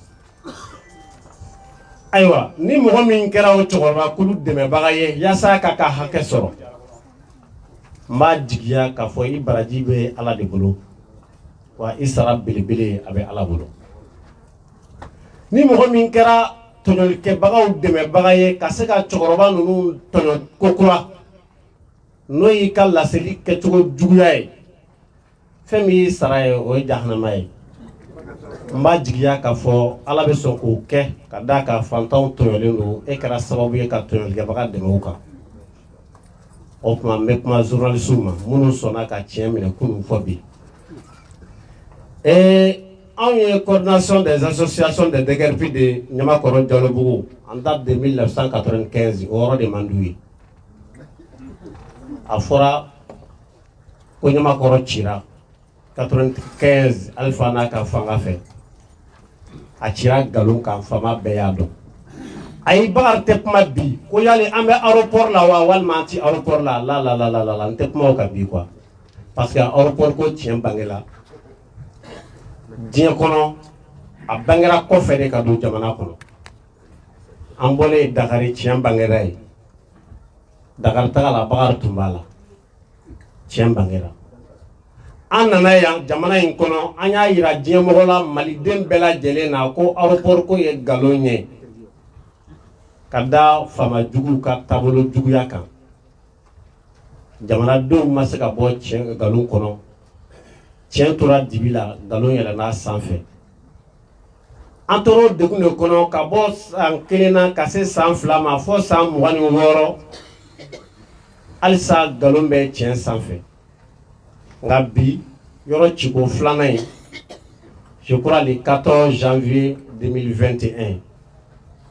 le 15 janvier 2021 u y'a dafa ka yɔrɔ bɛɛ ci tiɲɛ bangera bi fanga minnu y'a ci olu ti yan bi an tɛ kuma u fɛ n'o ye bandaw n'a ka gouvernement ye u y'a ci u tilala k'a fɔ ko jɔngo Ala a ma bɔ Bakari da dɛ min ye kumalasela ye DGRP fɛ la Jɔnkɛ Jara ale min ye yɔrɔ ci a y'a fɔ a ka gafew kɔnɔ ko Ɲamakɔrɔ cira fili kɔnɔ a y'a fɔ an sigilen ɲɛna président Amadou Cissé bɛ yen Issa Fon Traoré bɛ yen Lansana Jakite bɛ yen a ko document min dira ale ma a tun bɛ dibi la nkalon don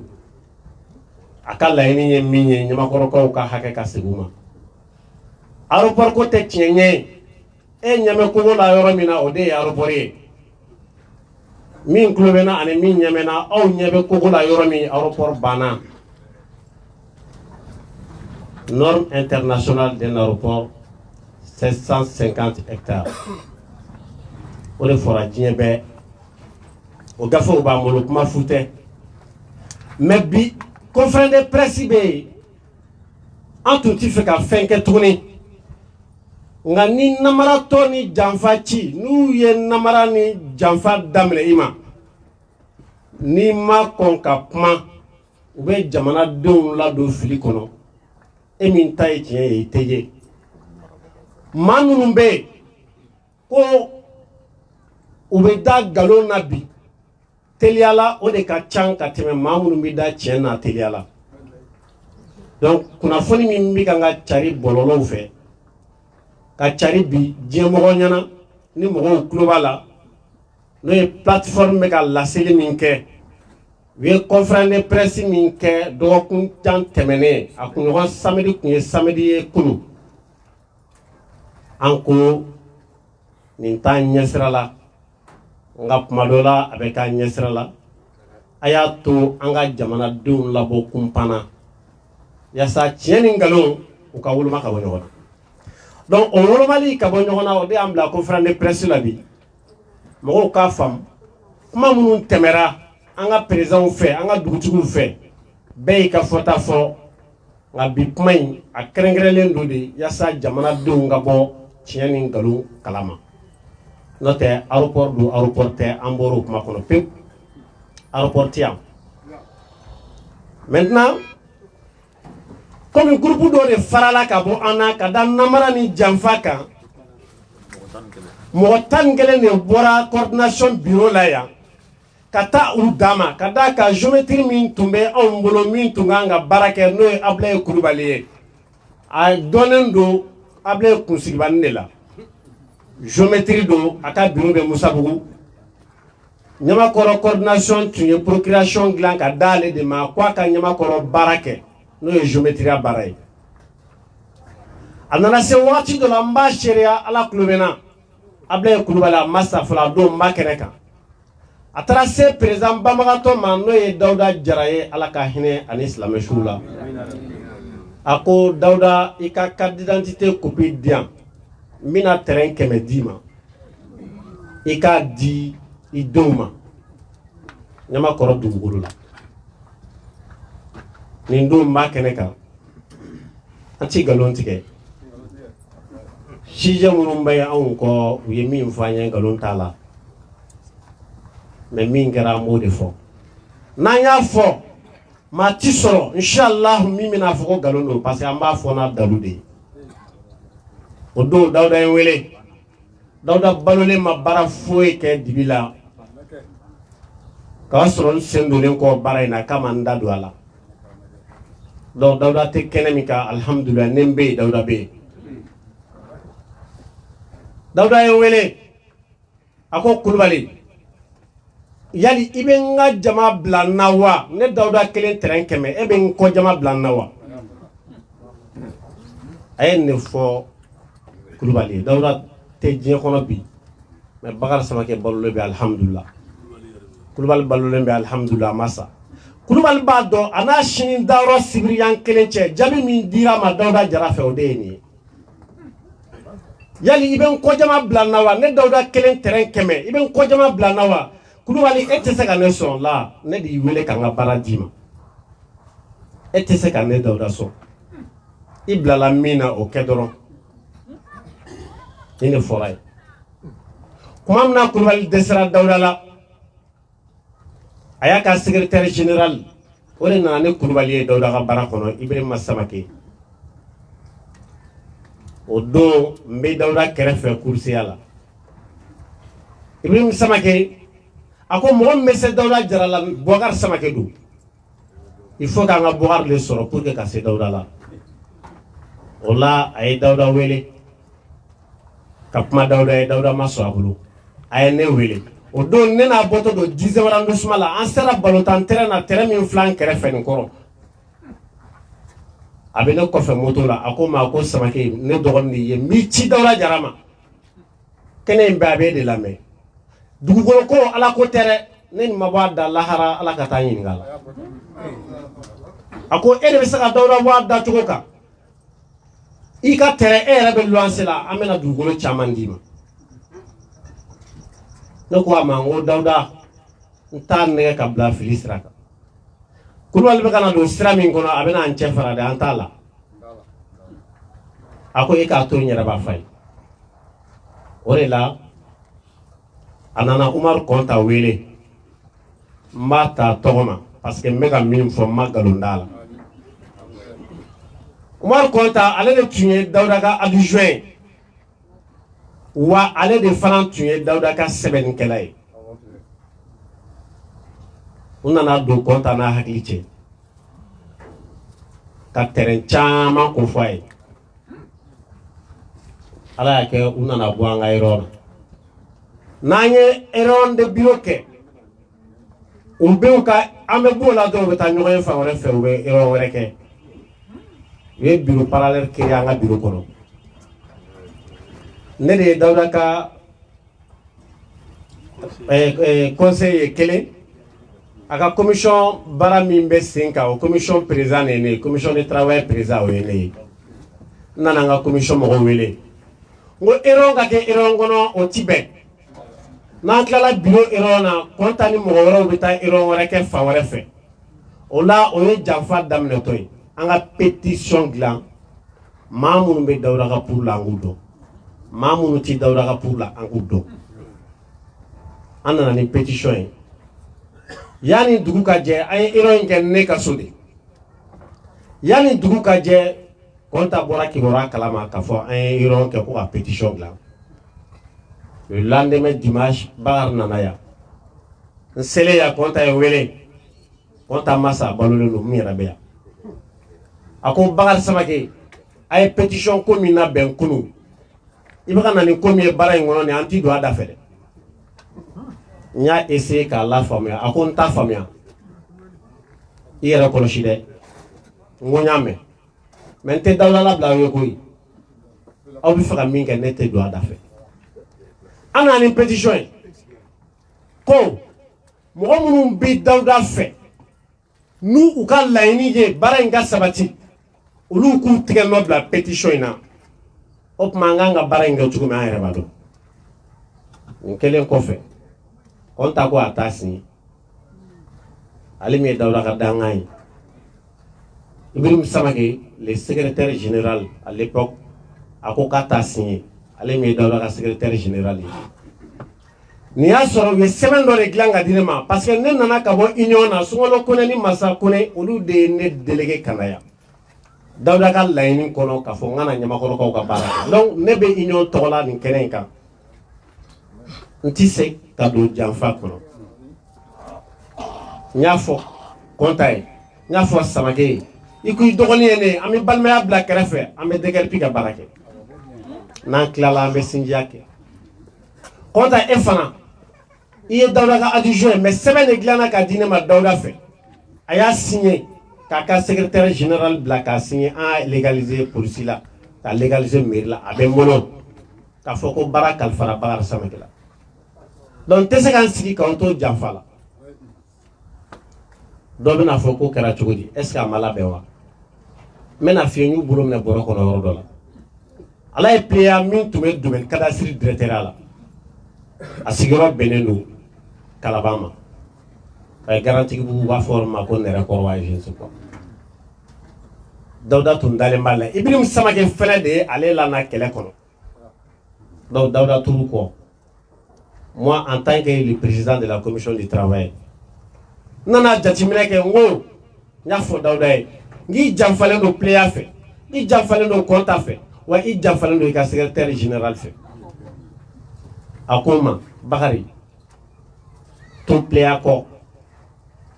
PA bɛ baara in dɔn n ka commission mɔgɔw bɛ an ye réunion kɛ don min n ko bon Bakari dɛsɛra parce que n kumana Dawuda Jara fɛ a y'a yira n na k'a fɔ n ka to PA kɔ PA bɛ baara in ɲɛdɔn mais PA janfalen a kɛlen don ka Dawuda janfa mɔgɔw ko ko n ka n'a nɔfɛ n nana a nɔfɛ komi n b'a dɔn silamɛ don ne ye sinikan fɔ a ye a bɛ miiri a la n y'a fɔ a ye n ko Dawuda n ko ne fa de y'i ye n ko n ye Ala wele ni Ala tulo bɛ n na a ka dibi fara ka bɔ i ni PA ka juguman kɛlen cɛ i ka da la k'a fɔ Bakari bɛ ka tiɲɛ f'i ye Ala tulo bɛ n na n ye nin fɔ a ye o don kuma fɔlen kɔfɛ n ye laɲini kɛ Dawuda fɛ n ko bon ne taara n ye n kɔ don n taara Ala y'a kɛ kuma in y'a degun kosɛbɛ a tora ka mira la ɲɛni fa y'a sɔrɔ a bɛ ka walaha seliji ta n nana jɔ a kunna selidaga b'a bolo a bɛ seliji ta la n ko ba Dawuda n b'a ɲini Ala fɛ n'a tulo bɛ ne na e de ye baara in kalifa n ma tiɲɛ de don n t'a fɛ i ka to janfa la i dan bɛ maa min na a y'i janfa n ko Ala ka dibi fara ka bɔ i n'a ka juguman kelen cɛ i k'a dɔn k'i janfalen don ne ye n kɔ don taara a y'a dɔn diminen don wa a miirila kuma in na kuma in y'a tɔɔrɔ dugu jɛra a ye piliya wele a ko Ala ye piliya mago b'i la piliya ko ale bɛ na piliya nana ka so a ye piliya wele a ko piliya denmisɛnw ko ma ko baara cogoya t'u ja piliya ko k'i ka Bakari yɛrɛ dɛ n tɛ fɛ ka Bakari n yɛrɛ de ye ko Bakari bɛ ka bɛɛ tiɲɛ a ko piliya n bɛ kuma i fɛ i tilen piliya n'i ma sabali n bɛ Ala bila i la a ye nin fɔ a ye n bɛ kɔmɔ bila i la o ma fɔ n bɛ boli bila i la o ma fɔ a ko a ye kɔlɔsi jɔ a la ko n kalila Ala la n bɛ Ala bila i la k'i tilen piliya ko wa n'o de don n b'a bɛɛ tiɲɛ a ko ne bɛ nin bɛɛ tiɲɛ dɔ ko walahi i tɛ se k'a bɛɛ tiɲɛ a ko Bakari Samakɛ i ye min fɔ n ye n dar'i ka kuma la ja i ta ye tiɲɛ piliya ko n'o de tun y'ale wuli a taara wa a b'a bɛɛ tiɲɛ a ye kɔlɔsi kɔrɔta a ko piliya wa ne ye Ala bila i la a ko ni jogo ka ɲi ne Dawuda jogo ye Ala kana fɛn k'i la mais ni ne Dawuda jogo ka ɲi e jogo ye Ala ko kan o tuma n y'i di Ala ma mɔgɔ tɛ yen min bɛ se ka nin sɔsɔ a ye nin fɔ tile 3 an bɛ s'a 4nan ma o ye piliya galo ka b'a place la hali sini a ma place sɔrɔ bɛɛ bɛ yan bɛɛ tulo b'a la wa a bɛ réseaux sociaux kan bɛɛ tulo b'a la donc o la piliya Ablaye Kunsigibani n'o ye géométrie ye Kɔnta Ibrahim Samake olu farala ɲɔgɔn kan ka Jaguar rébellion créer contre Dawuda Jara n'a ka jama wa journaliste bɛɛ filɛ n'i y'a mɛn DGRP jama tilala 2 ye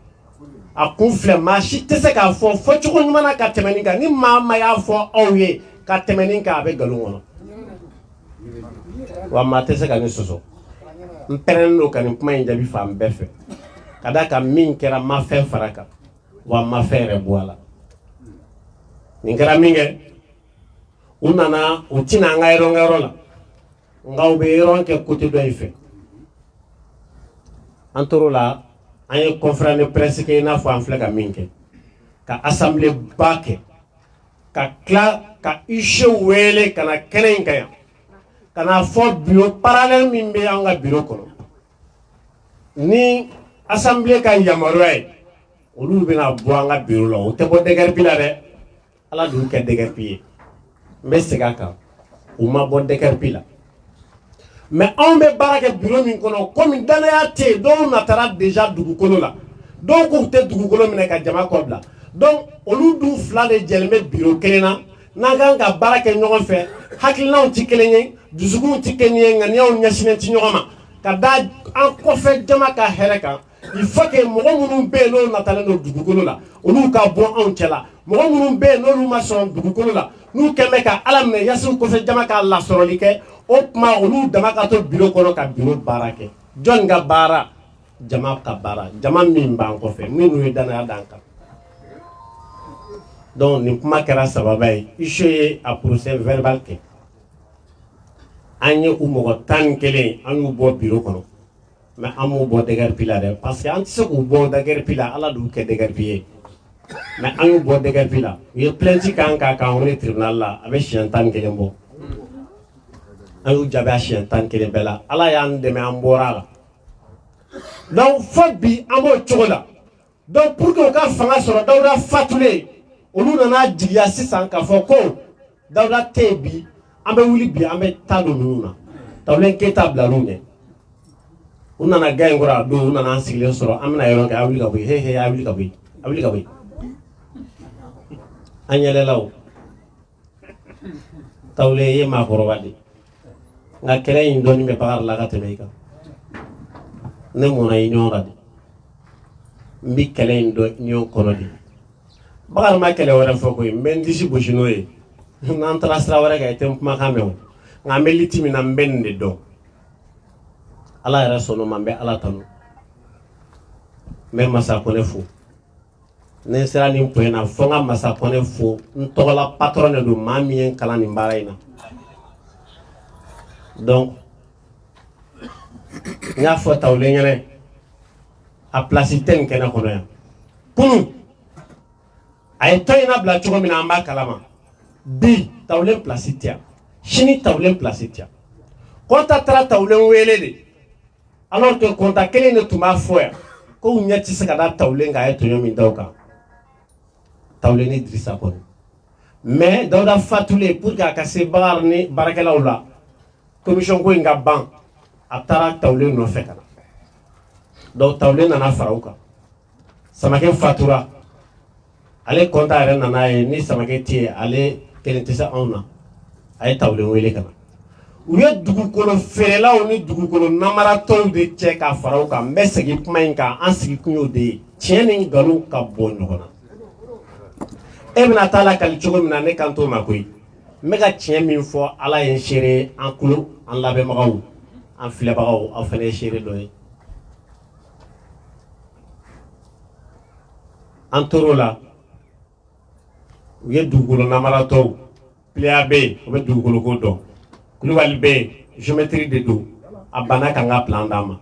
u ye nin bɛɛ fara fara ɲɔgɔn kan ka n'an kɛlɛli daminɛ u bɛ wariw kɛ ka nkalon tigɛ dɔw yɛrɛ taara arajo la ko Dawuda ye terrain 100 ta dɔw ko Dawuda ye terrain 200 ta u ye nin bɛɛ fɔ mais nin si tɛ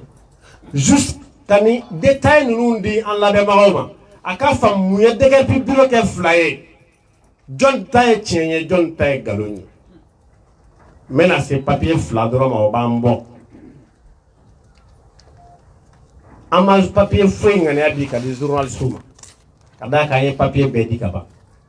ani journaliste mɔgɔ bɛ papier min na o b'a fɔ an ye n'Ala y'a dili nɔgɔya ma an b'a d'u ma mais an bɛ ka min fɔ a sɛbɛnbagaw ka sɛbɛn ten minnu bɛ enregistrement la a ka enregistrer o cogo fana la tuma min na yɔrɔ cira tuguni 2021 an nana fara ɲɔgɔn kan ka taa bɔlen dugutigi fɛ n'o ye Kalabankɔrɔ dugutigi ye a bɛ kɛnɛ kɔnɔ ka d'a kan a ka ciden maa 2 bɛ yan o kumana sisan bɛɛ y'a ye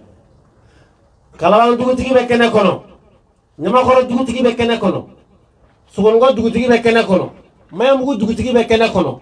o kuma ninnu fɔ i da la ka taa ten o ko tɛ dɛ la i n'a fɔ plateforme ye min kɛ ayi anw ta to yen anw ta ye min ye n bɛna min fɔ k'a kɔrɔ fɔ k'a da ka sɔsɔ cogo tɛ min na journalistes b'a tiɲɛ ye n bɛn'o de fɔ sisan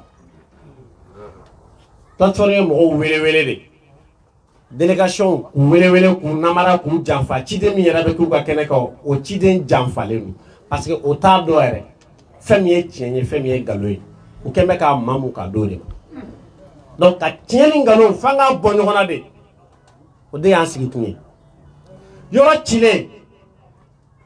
ka kɔn yɔrɔ ci ɲɛ 95 93 ka ti cercle ye lettre dɔ de ci k'a adresser dugutigiw la o lettre filɛ an bolo a bɔra Kati cercle de la lettre kɔrɔba a dira dugutigi jumɛn ma Misalabugu dugutigi bɛ yan Kabala dugutigi bɛ yan Ɲamakɔrɔ dugutigi bɛ yan Guana dugutigi bɛ yan Senu dugutigi bɛ yan Sirakɔrɔ dugutigi bɛ yan Kalabankɔrɔ dugutigi bɛ yan Kati cercle ye sɛbɛn min ci en 93 k'u bɛna aéroport ni sabati o ye dugutigi minnu ladɔnniya en 93 o de filɛ a sɛbɛn b'an bolo yan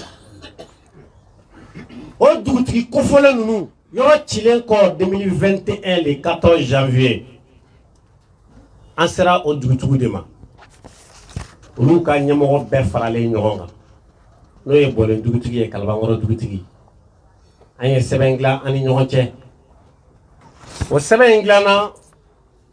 le 9 février 2021 o sɛbɛn de filɛ ni tampon b'a la a caman kɛlɛ tɛ kɛ kunfɛ o sɛbɛn in bɔlen dugu 12 de farala ɲɔgɔn kan ka tila ka bonya kɛrɛnkɛrɛn ka segin bɔlen dugutigi ma n'o ye Kalabankɔrɔ dugutigi ye ka fɔ ni aéroport ko kɛlɛ min filɛ u jɔn bɛ DGRPU kɔfɛ ni kɛlɛ in na fɔ DGRPU k'u ka hakɛ sɔrɔ u ti jɛn n'a ye abada janfa ka kɛ baara in na wa aéroport sigira yan a bɛna don min a ɲinina olu de fɛ o lettre dɔ b'u bolo min n'a ɲinitɔ a fɔr'u ye munna n'u bɛ fɛ ka dankari kɛ mɔgɔw ka hakɛ la u tɛ tɛmɛ olu dugutigiw fana fɛ komi o ma y'a la olu fana ye mɔgɔ minnu nasigi n'o ye anw ye u bɛ jɔ an ka kɛlɛ kɔrɔ u ci bɔ a la dugu 12 Kalabankɔrɔ y'a fɔlɔ ye Kabala bɛ yen Kalabankɔrɔ dugutigi Madu Tarawele Kabala dugutigi Adama Tarawele Tiɲɛbani dugutigi Jase Tarawele Ɲamakɔrɔ dugutigi anw yɛrɛ bɛ Ɲamakɔrɔ min kɔnɔ Bakari Tarawele Senu dugutigi Bajan Kulubali Gwana dugutigi Ngolo Kulubali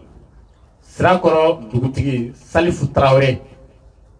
Misala dugutigi Misa Samake Misabugu dugutigi Danzeni Samake Kuralen dugutigi Madu Kone Banangabugu dugutigi Mafin Traoré Falajɛ dugutigi Baburama Touré ni sɛbɛn tɛ plateforme bolo la wanda sera dugu ma a bɛɛ de dugu farala ɲɔgɔn kan ka conseils sigi ka ɲɔgɔn ladi ka sɔrɔ ka gafe in dilan k'a di union ma ko union ka se ka wuli ka u dɛmɛ ni kɛlɛ in na ka kɛlɛ ɲɛmaya di maa min ma o ye Kalabankɔrɔ dugutigi ye donc an ko Ɲamakɔrɔ dugutigi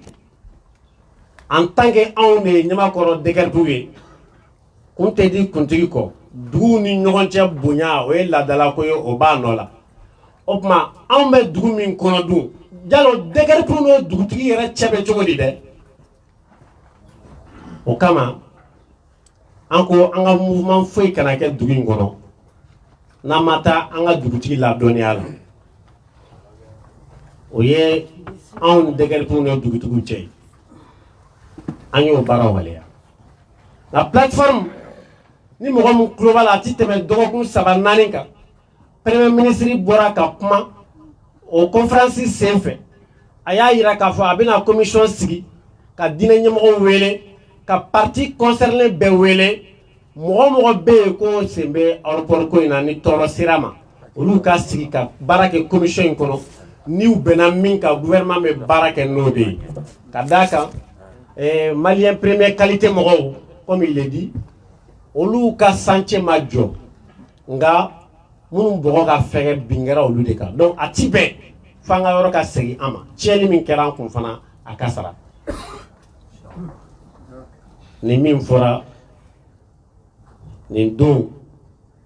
Bakari yɛrɛ ma lajɛ télé la n ye wele sɔrɔ an baaraɲɔgɔnw de fɛ dugutigila siraw kan union yɛrɛ sira kan n ye n ka DGRPU président Amadu Sise wele n ko yali ye nin kibaruya mɛn wa a ko ale y'a mɛn tɛ dɛ ale y'a lajɛ télé la de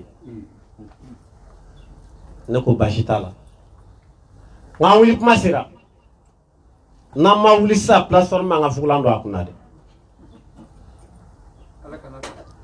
o la an wulila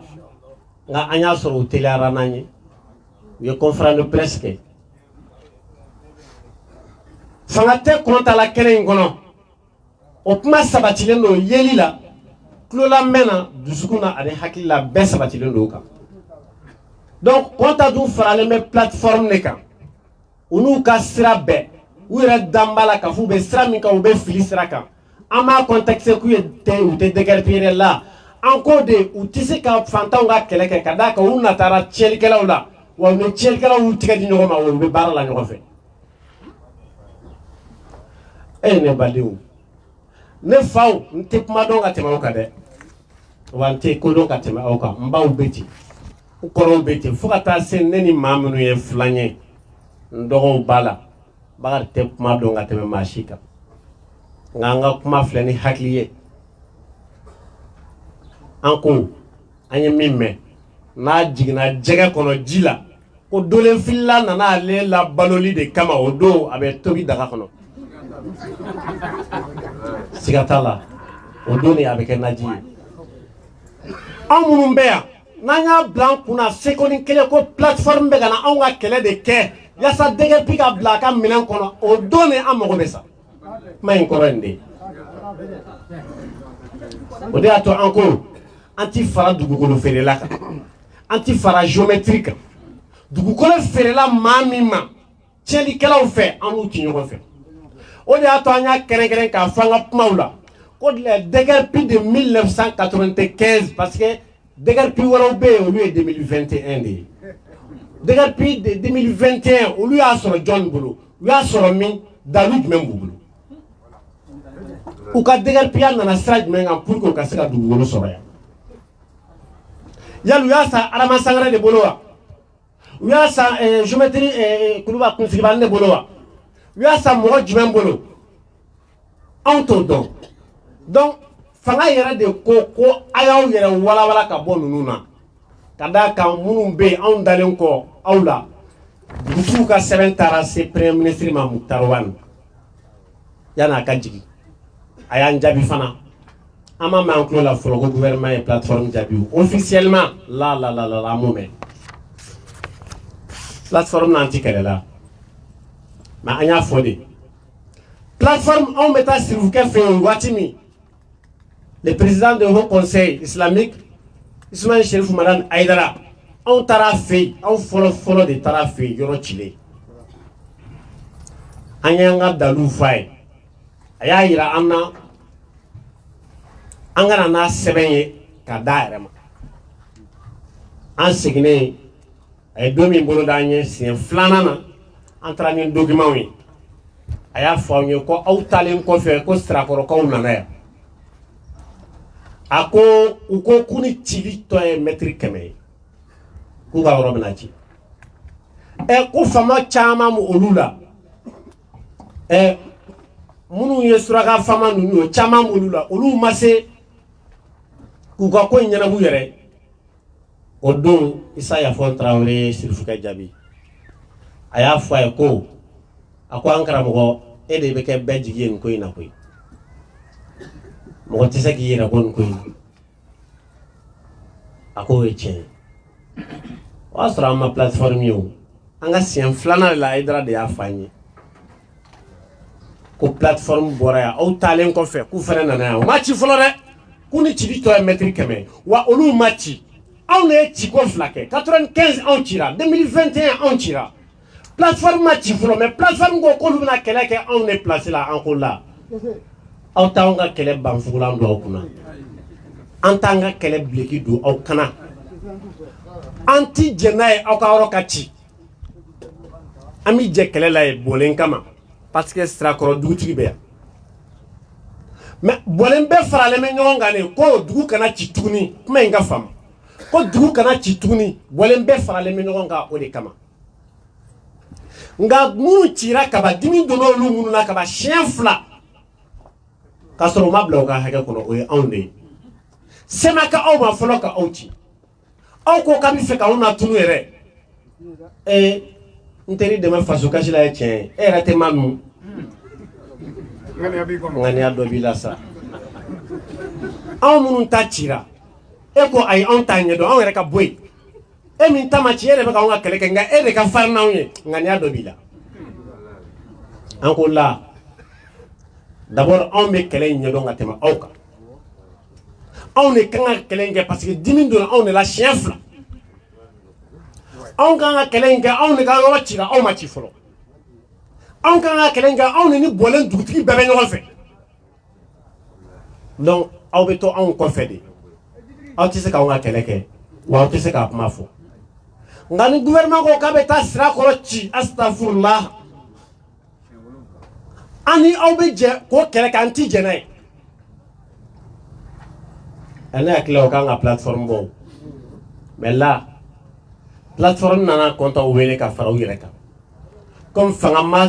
tɛ kɔnta la ka se ka anw kɛlɛ il faut que olu kana fara ɲɔgɔn kan kana kɔnta sinsin DGRP kɛnɛ kan yan kun ɲɔgɔn tɛmɛlen u ye conférence min kɛ yan a kɛra o kun kama kun 2 t'a la u ye conférence joli kɛ a ma kɛ yan o u ye ɲɔgɔn ye joli joli kɛ a ma kɛ yan mais munna samedi jan tɛmɛlen ta kɛra yan pour que k'a yira diɲɛ mɔgɔ la ko Kɔnta de ye DGRP ɲɛmaa ye hali n'a bi galon kan parce que ni Kɔnta passera olu b'u bolo nɛmu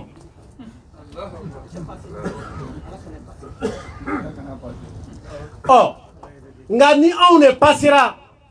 olu dalen b'a la k'a fɔ olu tɛ sibiriyan kelen sɔrɔ dugukolo la wa u ti nafolo fana sɔrɔ wa u tɛ place yɛrɛ sɔrɔ gouvernement kɔnɔ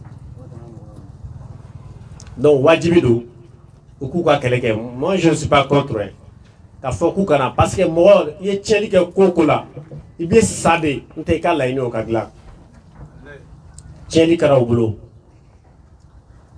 tiɲɛli kɛra tiɲɛli yɛrɛ yɛrɛ de kɛra mais a tɛ dilan kɔ la dɛ donc k'a bɔ ka jamanadenw bɔ kunpanna ka Mali faamaw bɔ kunpanna ka tila ka dugutigiw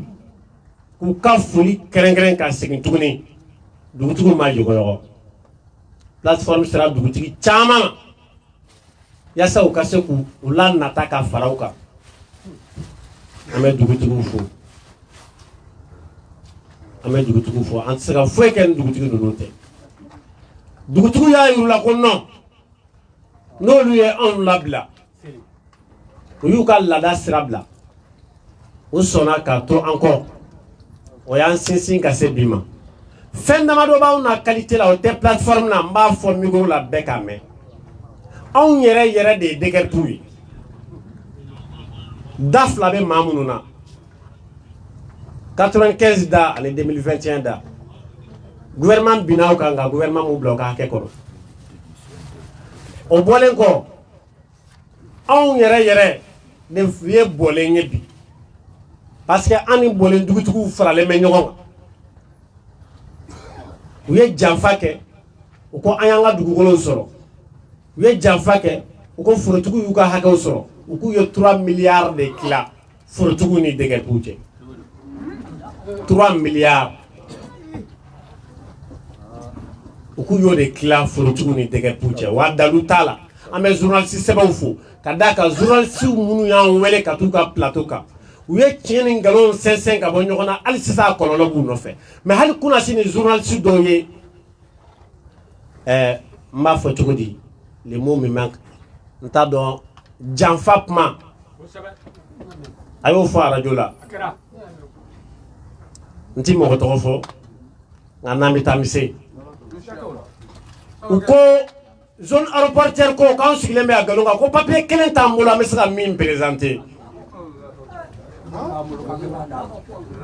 ale de y'a laɲini kɛ ko anw ka taa an ka papier da ale ma il est qui pour que anw ka taa papier d'a ma journaliste minnu bɛ kɛnɛ kan anw bolo b'an bɔ a b'an bɔ arajo ɲɛta lamɛnbagaw b'a kalama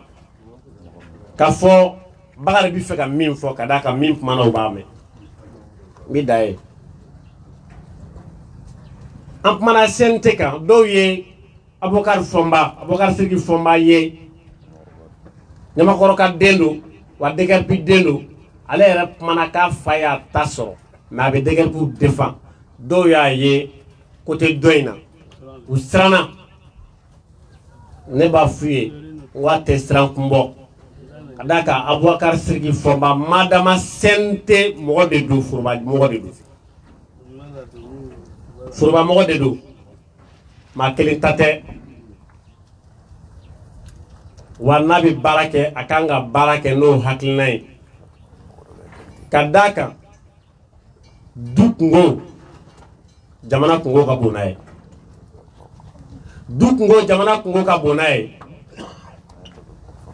du kungo i fa kungo i ba kungo i muso kungo i den kungo mɔden kungo buramuso kungo bilahi Mali kungo ka bon ni nin bɛɛ ye donc yani a ka parce que a dɔgɔkɛ ale dɔgɔkɛ o de bɛ jɛkulu in na ye Abubakar Sidiki Fɔnba dɔgɔkɛ o de bɛ jɛkulu in na ye nka n'a a mago bɛ tiɲɛ na déjà anw ka président Amadu Sise y'a wele a bɛ ka min fɔ fili dɔɔni b'a la a bɛ ka an dɛmɛ mais fili dɔɔni b'a la fili min b'a la a y'a wele k'o fɔ a ye a k'o ka document d'a ma Arandu chamandira amasongana anga côté là amasonga na me. Antel la ini ka kana anga côté là bagar ka kuma kuntoyi. Abaga srigi nako abe degarpi demain ana bi ñogon fe nga kechugo de be keleina ni ye côté de la main parce que dogo ke bo côté là il faut que les bakele dogo ke bo côté là oh era ko déjà ki faya tasoro munu fama tasoro no lu ka chayoro mi ibe ta ede wa walma munu be ka dugukolo fere ibe ta o le fe donc akalage degar piwe et donc conférence de presse que odongo ye to le dana ama kede anga conférence flaga keni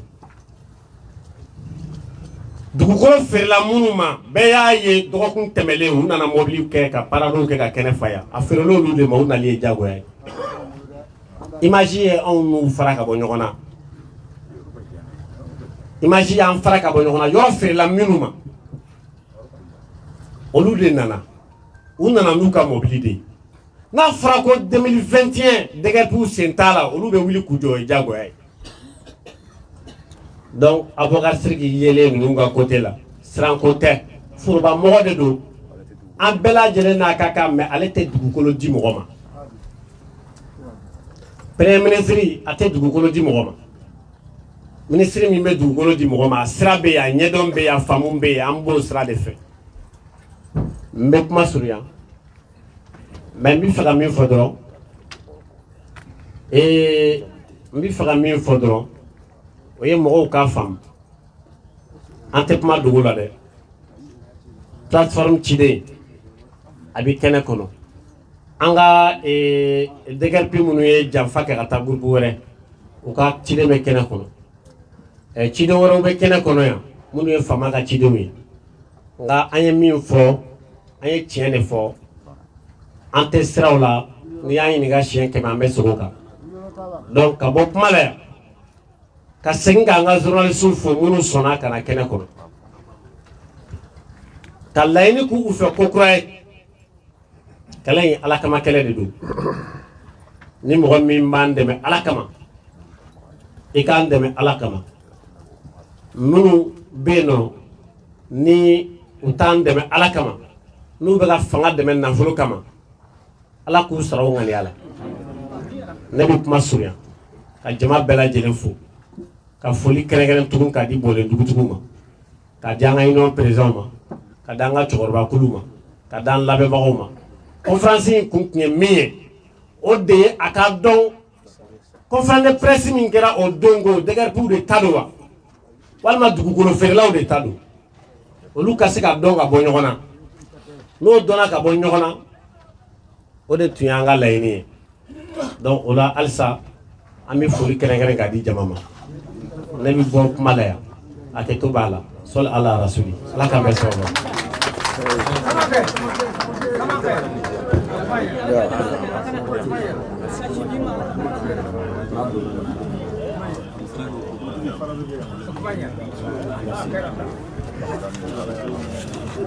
ni journaliste mu me faga ni alike walma journaliste mu me faga kuma